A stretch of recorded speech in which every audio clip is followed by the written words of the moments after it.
우리는 가끔 실수할 때가 참 많이 있습니다. 중요한 약속을 해놓고도 시계를 잘못 본 바람에 약속했던 시간에 늦게 나가거나 비 오는 날 우산을 가지고 갔다가 전철에 놓고 내려버림으로써 다시 우산을 사야 했던 일, 소금을 넣어야 할 때 설탕을 넣어서 음식을 곤란하게 만드는 일도 있습니다. 때로는 아무런 생각 없이 차선을 바꿨다가 뒤에서 빵 하는 소리 때문에 급히 핸들을 꺾어야만 하는 일도 있었습니다. 그런 실수를 반복할 때마다 우리는 아이 바보 하면서 자신을 자책하기도 하고 허탈감에 쓴 웃음을 짓기도 합니다.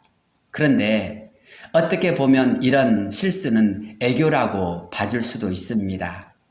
어느 경우에는 돌이킬 수 없는 범죄를 저지를 때도 있고 또 때로는 상처를 받기도 할 때가 있습니다. 그런데 이런 실수를 하는 것이 비단 우리들 뿐입니까? 아닙니다. 아브람도 그랬습니다. 오늘 본문에 나오는 아브람을 보십시오. 그가 정말 믿음의 사람일까 하는 의구심이 들 정도로 아브람도 큰 실수를 저질렀습니다. 그것도 한 번이 아니라 두 번이나 똑같은 실수가 반복되고 있습니다. 어떻게 해서 이런 일이 생긴 것일까요? 첫째는 연약함 때문입니다. 본문의 말씀을 잘 살펴보면 아브람에게 이런 일이 생긴 이유는 세 가지라고 말할 수 있습니다. 첫째는 불안감 때문이요. 두 번째는 과거로부터 크게 교훈을 받지 못했기 때문이요. 세 번째는 예배의 문제임을 알 수 있습니다. 우리가 읽지 않았지만 20장 11절 말씀을 보면 아브라함이 이르되 이곳에서는 하나님을 두려워함이 없으니 내 아내로 말미암아 사람들이 나를 죽일까 생각하였음이요 라는 말씀이 나옵니다. 한마디로 불안하고 두려워서 그랬다는 것입니다. 아브람은 자신의 아내를 두고 사람들이 어떻게 할까봐 항상 불안했던 것 같습니다. 그래서 국리 끝에 자신의 아내인 사라를 누이 동생이라고 부르기로 서로 약속했던 것 같습니다. 흔히 말하는 하얀 거짓말이라고 할 수 있습니다. 그런데 이런 하얀 거짓말이 도리어 아비멜렉이 사라를 데려갈 수 있는 합당한 근거가 되어버렸습니다. 자신의 의도와는 달리 자기 무덤을 스스로 판 꼴이 되어버렸습니다. 최선의 방법인 줄 알았는데 최악이 되어버린 것입니다. 어쩌면 이런 것이 우리가 가지고 있는 인간의 연약함 때문이 아닙니까? 아울러 아브라함은 과거 20년 전에 애굽에서 이런 똑같은 일을 경험한 적이 있었습니다. 그런데 그때 하나님께서 그의 삶 속에서 그를 도와주시지 않았더라면 그는 그 문제를 해결할 수 없었을 것입니다. 그렇다면 당연히 그때 일을 교훈 삼아 그런 일을 다시는 해서는 안 되었을 것입니다. 하지만 본문의 말씀을 보십시오. 그는 그랄 땅에 와서 다시 과거처럼 자신의 아내를 누이 동생이라고 하면서 사람들에게 말하고 다녔습니다. 결국 20년 전이나 지금이나 전혀 달라진 것이 없었던 것입니다. 좀 더 믿음의 사람이라면 그때 하나님께서 그를 도와주심으로 그의 모든 삶을 해결해 주셨다면 그런 일을 다시는 반복하지 말아야 했던 것 아닙니까? 보다 더 성장하고 성숙해야 하지 않았을까요?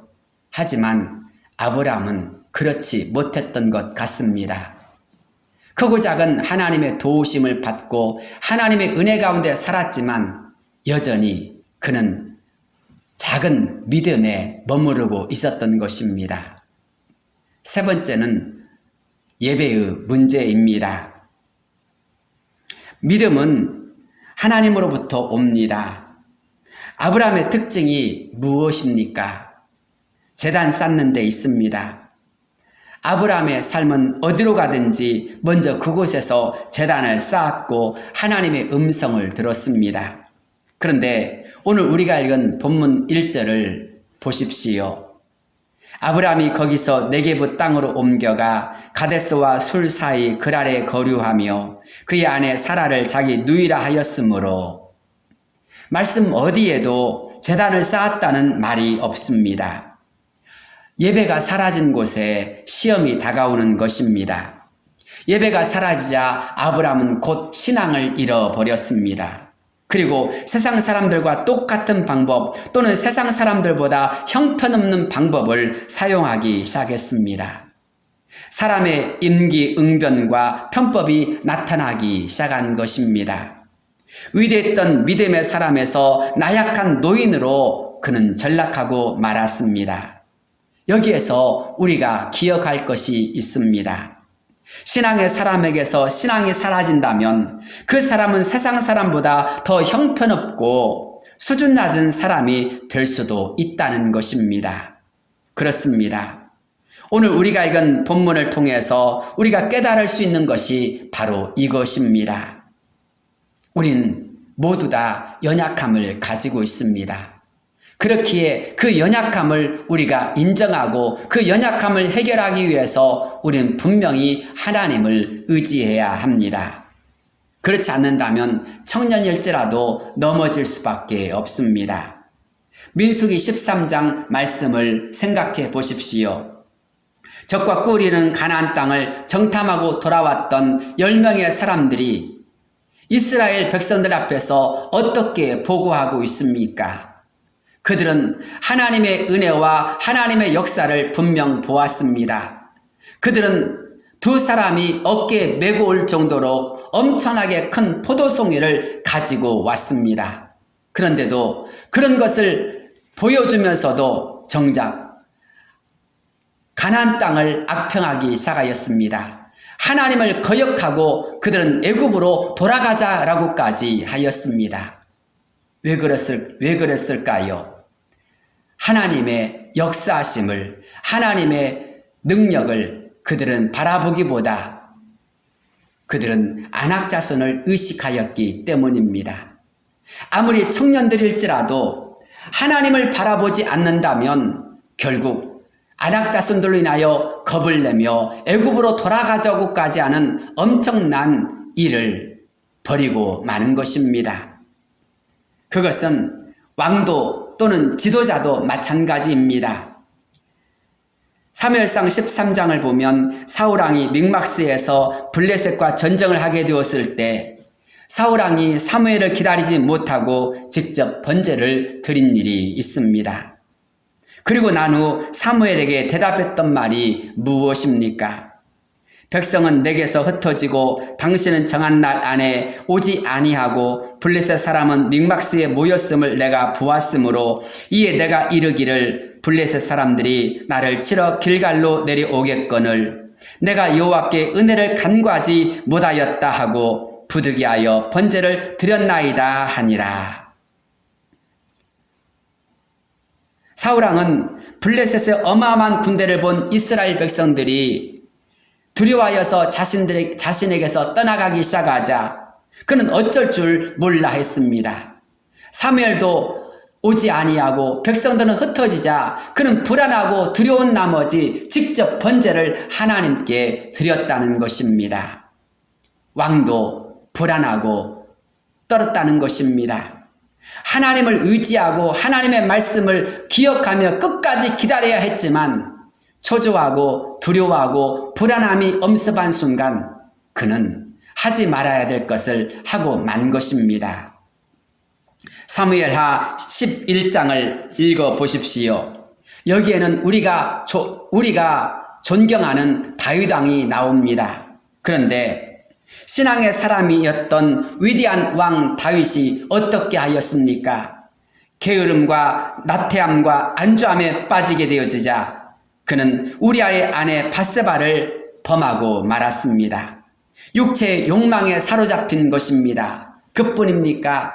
아닙니다. 그는 이것을 은폐하기 위해서 거짓을 행합니다. 밧세바의 남편인 우리아를 사지로 보내어서 죽게 만들었습니다. 죄에 엄청난 죄를 더하는 일이 벌어지고 만 것입니다. 또 지난주에 함께 나눴던 사도행전 27장의 말씀을 기억해 보십시오. 유라굴로 광풍 때문에 사람들은 아무것도 할 수가 없었습니다. 심지어 14일 동안 해와 달과 별까지도 보이지 않게 되자 사람들은 살 소망까지 다 잃어버렸다고 했습니다. 엄청난 자연재해 앞에서 사람들은 꼼짝달싹 할 수도 없었습니다. 백부장도 무서워서 벌벌 떨었습니다. 바다에서 산전수전 다 겪었던, 그래서 바다의 전문가라고 자부했던 선주와 선장과 선원들도 마찬가지였습니다. 그들의 피나는 노력과 방법도 다 허사가 되었습니다. 아무것도 통하지 않은 것입니다. 결국 그들은 망연자실할 수밖에 없었습니다. 그때 그들에게 사도 바울이 했던 말이 무엇이었습니까? 내가 처음에 했던 말을 너희가 들었으면 얼마나 좋았겠느냐라는 것이었습니다. 그들이 사도 바울이 하는 말을 들었더라면, 그것이 하나님의 말씀이라고 생각하고 받아들였더라면 이런 엄청난 어려움에 직면하지 않았을 것이라는 것입니다. 하나님의 말씀을 순종하지 않은 것이 그들에게 큰 실수와 화가 되었다는 말입니다. 그렇습니다. 이 모든 것을 통해서 성경이 우리에게 보여주는 것이 무엇입니까? 그것이 사람이라는 것입니다. 좀 더 하나님의 뜻을 알고 보다 더 미래에 대해서 분명히 알게 되어진다면 그런 실수와 죄를 범하지 않게 되어질 터인데, 그것을 알지 못하기 때문에 결국 실수하거나 범죄할 때가 많다는 것입니다. 역으로 그렇기에 우리에게 필요한 것이 무엇일까요? 하나님의 도우심이 필요하고 하나님에 대한 믿음이 필요하다는 것입니다. 자신의 지식과 방법과 경험만으로 이 세상을 살아갈 수 없다는 것입니다. 그렇게 우리에겐 언제나 하나님의 은혜가 필요하고 하나님의 은혜로 살아가는 것이 중요하다는 것입니다. 그렇습니다. 좀 따분하게 들릴지도 모릅니다. 또 믿음 타령이냐고 은혜 타령이냐고 할지도 모릅니다.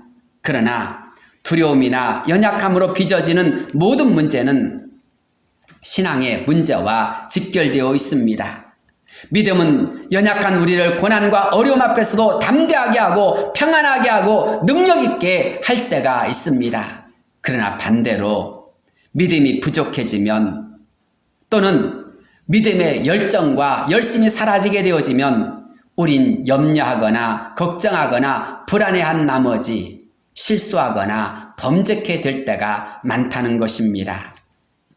두 번째로, 사람의 어려움 앞에 개입하신 하나님의 역사가 곧 은혜라는 것입니다. 오늘 우리가 읽은 본문의 말씀은 인간의 연약함과 믿음의 부족함을 정죄하려는 것에 그 목적이 있지 않습니다. 아브라함이 실수했다는 것, 아브라함이 잘못했다는 것을 밝히려고 하는 것에 그 뜻이 있지 않습니다. 오히려 그런 인간의 연약함과 믿음의 부족함에도 불구하고 하나님은 여전히 우리를 도우시고 이끌으신다는 것입니다.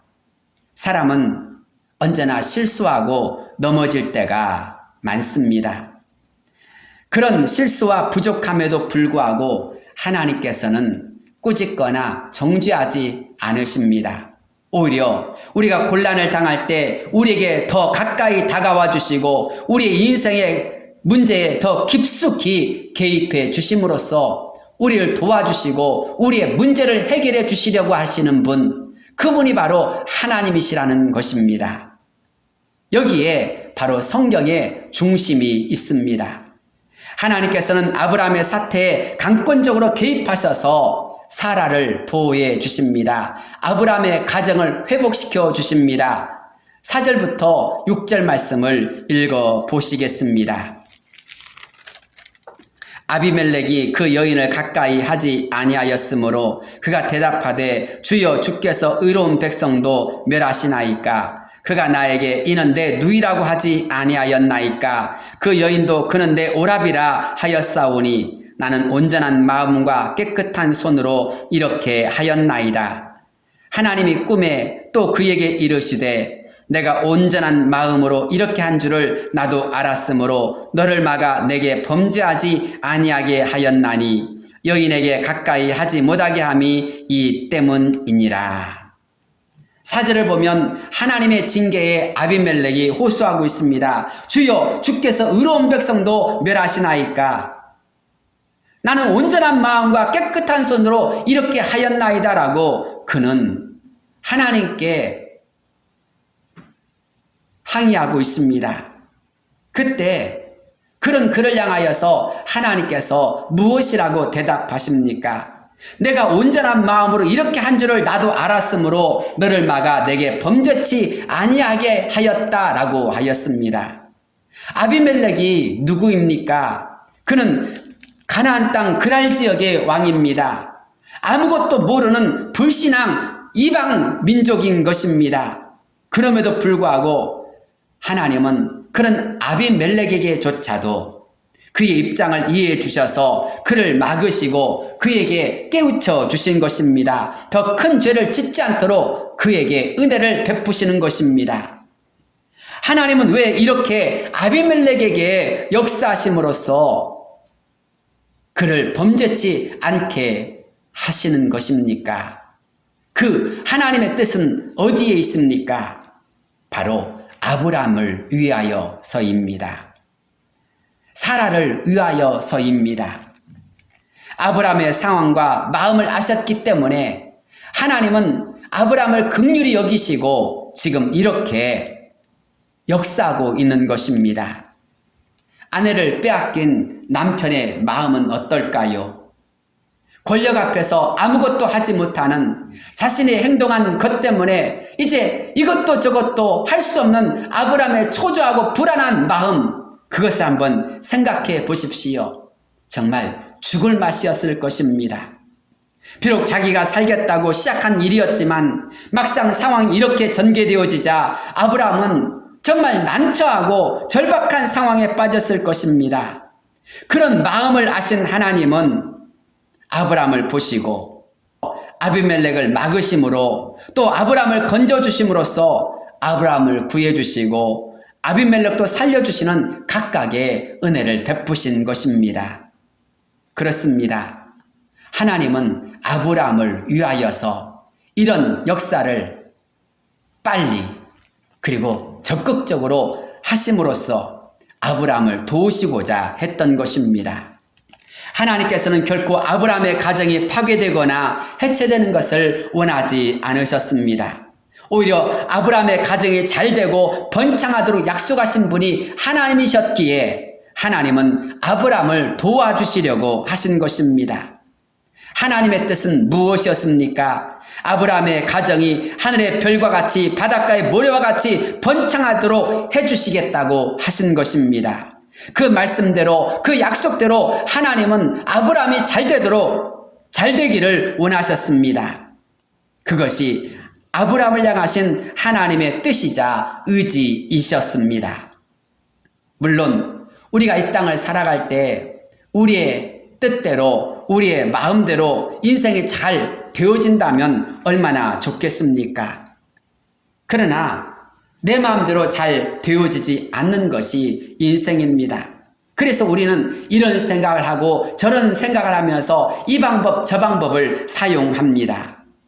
그런데 우리가 그렇게 생각을 하고 방법을 세우지만 결과적으로 하나님이 도와주지 않는다면 모든 일이 다 잘 되어집니까?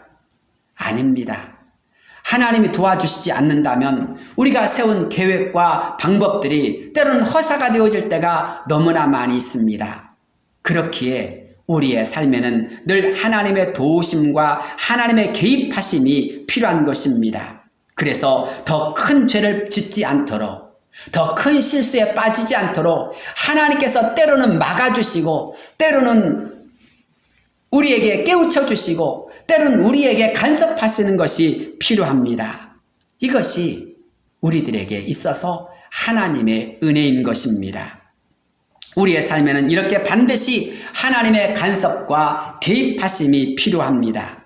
왜냐하면 우리가 의식하지 못하는 순간에도 우리의 악한 본성에 이끌리는 연약함이 있습니다. 때로는 우리도 모르는 사이에 실수할 수 있는 무지함이 있는 것입니다. 그렇기에 하나님께서 간섭하거나 막으시거나 개입하시는 것이 우리에게는 너무나도 큰 하나님의 은혜이자 사랑인 것입니다. 사랑하는 성도 여러분, 이것을 인정하는 것이 바로 우리의 신앙이요 우리의 믿음입니다. 하나님, 나는 하나님 없이는 살 수 없습니다. 하나님의 도우심이 필요합니다. 하나님의 인도하심이 필요합니다. 항상 나를 버리지 마시고 나와 함께하여 주시고 나의 삶의 역사에 주옵소서라고 우리가 기도하며 하나님의 도우심을 사모하는 것, 이것이 진짜 신앙의 모습, 신앙의 본질이 아니겠습니까? 우린 그것을 은혜라고 말합니다. 그리고 그 은혜의 최고봉은 바로 우리 주님의 역사인 것입니다. 주님이 나를 살려주시기 위하여서 십자가를 지시고 나를 살려주시기 위하여서 피 흘려주셨던 그 놀라운 은혜가 바로 하나님의 뜨거운 사랑인 것입니다. 나의 삶 속에서 십자가가 없었다면, 예수님이 나에게 다가오지 않았다면 우리 모두는 영원한 형벌을 받을 수밖에 없습니다. 그런데 주님이 나의 인생에 다가오심으로 말미암아 나를 구원해 주시고 나를 인도해 주시고 나를 사랑해 주셨습니다. 나를 하나님의 자녀되게 하여 주셨습니다. 그러니 이것보다 더 크고 놀라운 사랑이 어디 있겠습니까? 하나님이 나의 삶에 간섭하여 주시고 나의 인생에 개입해 주심으로 말미암아 우리가 하나님의 자녀가 되고 우리가 하나님으로부터 사랑받는 자가 되었습니다. 그렇다면 하나님의 은혜와 하나님의 사랑을 늘 감사하는 가운데 우린 늘 기도해야 합니다. 주님, 나의 삶에 늘 간섭하여 주옵소서. 하나님, 나의 삶에 늘 하나님 개입하여 주옵소서. 그래서 나를 깨우쳐 주시고 나의 삶을 도와주옵소서라고 기도하는 저와 여러분이 되어야 할 줄로 믿습니다. 세 번째로, 아브라함을 존귀한 자로 세워주시는 하나님의 역사입니다. 하나님께서는 아브라함의 또 한 번의 실수에도 불구하고 놀랍게도 그를 아비멜렉 앞에서 세워주십니다.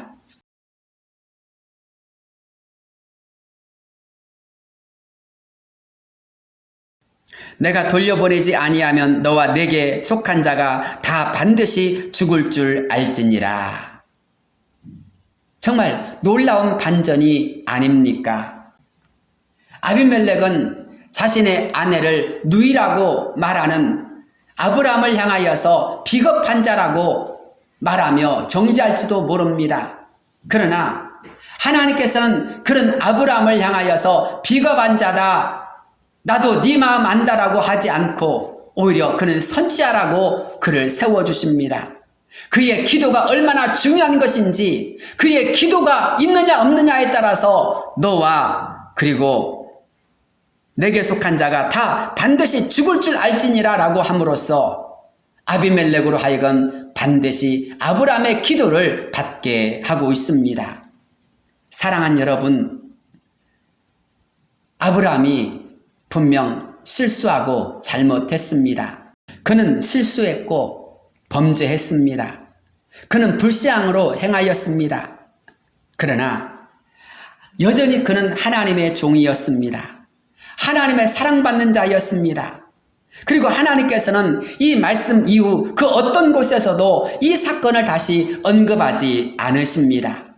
성경을 읽어보십시오. 믿음의 조상 아브라함의 이야기가 곳곳에 나오는데 아브라함의 이 실수에 대해서 그 어디에도 단 한 번도 나오지 않습니다. 갈라디아서 3장 6절입니다. 아브라함이 하나님을 믿음에 그것을 그에게 의로 정하셨다 함과 같으니라. 9절입니다. 그러므로 믿음으로 말미암은 자는 믿음 있는 아브라함과 함께 복을 받느니라.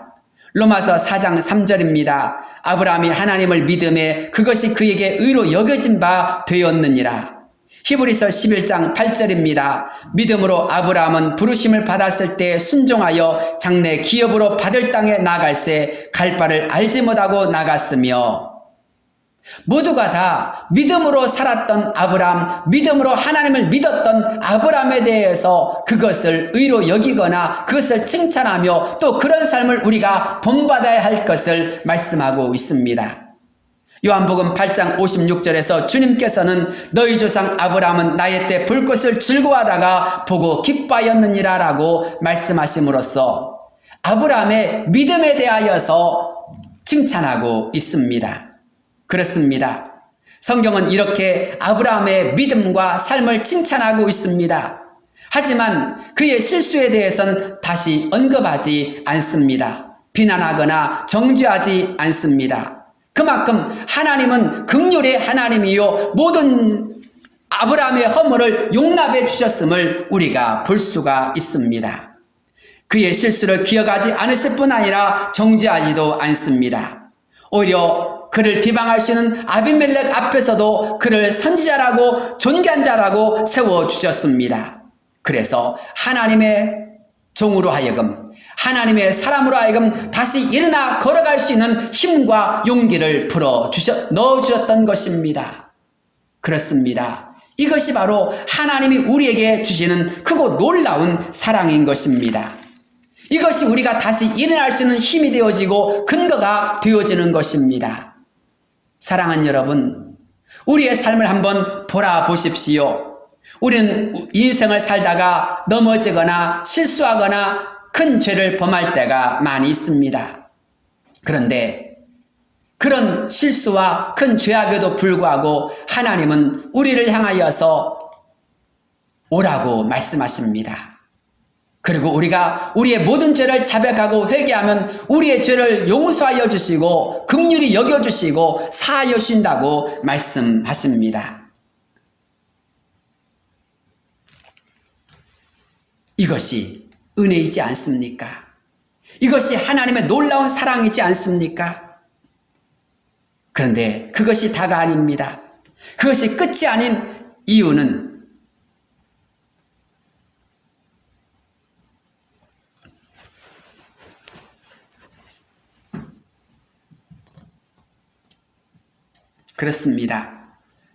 그렇습니다. 우리는 인생을 살다가 넘어질 수 있습니다. 그러나 그것이 다가 아닙니다. 그것이 끝이 아닌 이유는 세상을 이기신 예수님께서 세상 끝날까지 우리와 함께하여 주실 뿐만 아니라 우리가 때론 넘어지거나 실족하거나 약하여지거나 두려워하거나 때로는 범죄할 때도 우리를 향하여서 손을 내밀어 주시고 우리를 이끌어 주시고 다시 걸어갈 수 있는 새 힘을 주신다는 것입니다. 사랑하는 성도 여러분, 지난 세월을 살아오면서 여러분은 얼마나 힘드셨습니까? 때로는 실수하거나 상처받거나 넘어지거나 다치진 않으셨습니까? 그럼에도 불구하고 오늘 저와 여러분은 여기 이 자리에 있습니다. 이것이 은혜이지 않습니까? 보이지 않는 하나님의 손길이 함께해 주셨기 때문에 오늘 이 자리에서 이렇게 예배를 드리며 하나님의 말씀을 듣고 있는 것 아닐까요? 연약하여서 방황하고 쓰러지며 헤매며 어떻게 할까 조바심 나는 우리들, 그렇기에 이렇게 설교 말씀을 통해서라도 우리에게 위로해 주시고 우리에게 격려해 주시고 우리에게 다시 나아갈 수 있도록 우리를 지도해 주시는 하나님의 역사가 우리에게는 소망이지 않겠습니까? 그렇습니다. 보이지 않는 하나님의 손길이 있기에 우린 그것을 은혜라고 생각하며 또 그 은혜가 있기에 우린 다시 하나님께로 나아가며 하나님을 갈망하는 것입니다. 주님, 나는 연약합니다. 나는 실수할 수밖에 없습니다. 나는 아무것도 할 수 없습니다. 그러니 하나님 나를 도와주옵소서, 하나님 나와 함께해 주옵소서라고 다시 기도의 자리로 나가는 것 아니겠습니까? 방황하며 흔들리며 비틀거리는 발걸음, 우리는 그런 삶 속에서 때로는 지쳐가고 때로는 흔들리며 연약하지만 여전히 우리를 떠나거나 우리를 홀로 두지 아니하시고 우리를 주의 강권하시는 손으로 붙잡아 주시며 보호해 주시며 인도해 주시는 하나님의 역사가 있기에 우린 여기 이 자리에 다시 올 수가 있는 것입니다. 아니, 그리고 이 세상을 힘있게 살아갈 수 있는 또 하나의 힘을 얻을 수 있는 것입니다. 이것이 우리를 향한 하나님의 사랑이자 긍휼이요 축복임을 믿으시길 바랍니다. 나를 향하신 하나님의 은혜, 우리 모두 그것을 붙잡기를 바랍니다. 복음성가, 우리가 잘 아는 복음성가 중에 이런 찬양이 있습니다. 주의 이름으로 나는 일어나리라. 주가 주신 능력으로 나는 일어서리라. 원수가 날 향해 와도 쓰러지지 않으리. 주가 주신 능력으로 일어서리. 사랑하는 여러분, 실수 때문에, 범죄함 때문에 이젠 어떻게 하면 좋을까 낙심하며 방황하고 있습니까? 다시 한번 우리를 떠나지 아니하시고 우리를 비난하거나 정죄하거나 책망하지 아니하시고 우리의 삶 속에서 더 뜨겁고 간절한 마음으로 다가오셔서 우리의 삶을 개입하여 주시며 우리의 삶을 일으켜 주시며 우리를 도와주시고자 하시는 하나님을 바라보시길 바랍니다.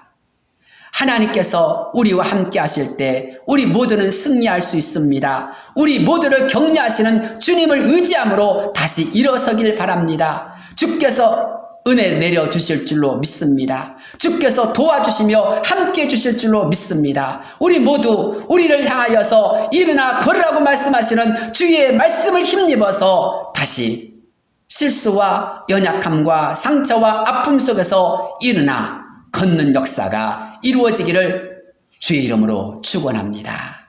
기도하겠습니다. 거룩하시고 은혜로우신 하나님 아버지, 우리는 때때로 우리의 무지함과 연약함과 실수로 인하여서 넘어지거나 흔들리거나 범죄케 될 때가 너무나 많이 있습니다. 주님, 우리의 허물과 죄악을 용서하여 주시옵소서. 우린 다시는 쓰러지지 않으리라, 다시는 넘어지지 않으리라 다짐하지만 그럼에도 불구하고 또다시 죄에 걸려 넘어지거나 유혹의 욕심에 이끌리거나 거짓에 이끌릴 때가 너무나 많이 있으며 그런 크고 작은 상처를 주고받음으로써 때로는 남에게도 돌이킬 수 없는 아픔을 줄 때가 너무나 많이 있습니다. 주여, 주께 간절한 마음으로 고백하오니 우리의 죄악과 허물을 용서하여 주시옵소서. 이제 다시 한번 주님 앞에 나아갑니다. 주의 긍휼과 자비하심을 구합니다. 주여, 이제부터는 나 혼자 살아간 자가 아니라 주님이 간섭하시는 사람, 주님이 개입하셔서 우리를 도우시며 역사해 주시는 그런 은혜 가운데 사는 삶이 되기를 원합니다.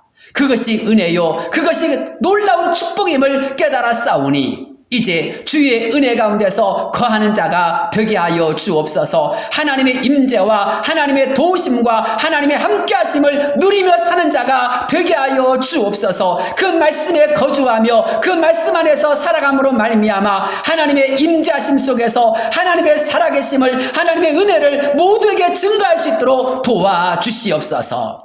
나의 실수와 나의 악한 것으로 인하여서 때로 상처받은 이들이 있습니다. 주님, 그들을 위하여 간절한 마음으로 구하오니 그들을 위로하여 주시고 세임 허락하여 주옵소서. 아울러 우리의 악한 죄악과 허물을 다 용서하여 주옵시고 이제 다시는 죄악으로, 다시는 큰 실수로 하나님의 마음을 아프게 하거나 다른 사람에게 상처 준 일이 없도록 우리를 도와주옵소서. 때를 따라 돕는 은혜 허락하여 주옵소서. 하나님께서 지혜와 명철함으로 성령의 역사하심으로 우리를 지도하여 주옵소서.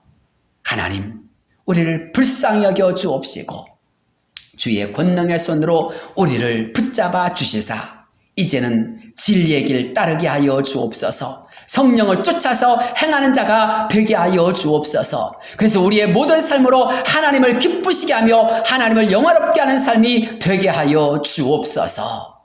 오직 주의 성령으로 우리를 변화시켜 주옵소서. 예수님의 이름으로 간절히 기도드리옵나이다.